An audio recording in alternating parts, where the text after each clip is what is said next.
Andres Lopez Obrador was running for president in Mexico with the PRD, which is kind of, the left-leaning party in Mexico, probably a little bit farther left than the Democrats, but still sort of in that same kind of structure of different political parties.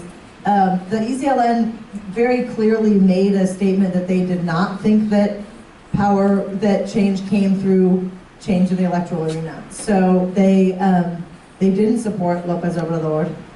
They organized what they called the Other campaign, which was sort of parallel, that was sort of about what I was describing earlier about kind of creating power from below by, they traveled throughout Mexico and were meeting with different groups and holding protests, etc. I don't actually agree with your statement that they stole the election. I feel like that's kind of saying like Ralph Nader stole the election for Bush. Like, I just think there's bigger forces to blame than kind of some, left-leaning kind of whatever. But in any case, I think but there was a very real disagreement in Mexico, and I think there was a very real disagreement within the left of Mexico of people who are, PRD supporters and people who are Zapatista supporters, and that used to kind of be seen as one and the same, but then all of a sudden people felt like they had to sort of choose a little bit, like, well, do you agree with the Zapatistas on this, or do you agree with the PRD?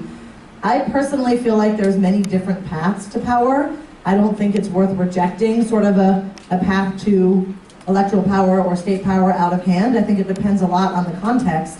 I think that a lot of times those things depend on, like, if you take electoral power, whether it's at the local level, state, national level, it really depends on whether there's a popular movement behind that and how accountable those folks will be once they get into power.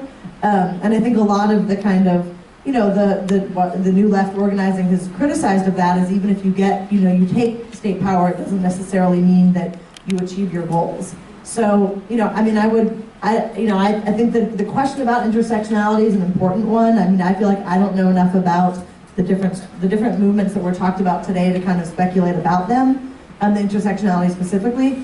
I would say that the Zapatista movement, just because it is what I can speak more to, is very holistic in this sense, and I think does have an analysis of power at the highest level, and kind of what I was saying at the end of what I was talking about earlier about that's a long-term struggle. And I don't think that there's one answer to it. I think if we had the answer, we would have gotten there already.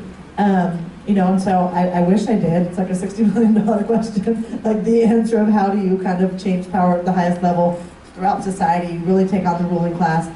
But I don't necessarily think that individual struggles, I think that there's often my experience in the US is organizing, oftentimes we do lose sight of the long term, and I think that's also something that I hold on to from the Zapatistas, like if we're fighting for $15 an hour, or whatever the case may be, how does that actually connect to capitalism? Because winning that by itself does not, right? And so I think that that's the question that I would say that we all should consistently pose for ourselves of how do whatever struggle we're involved with connect to the big picture.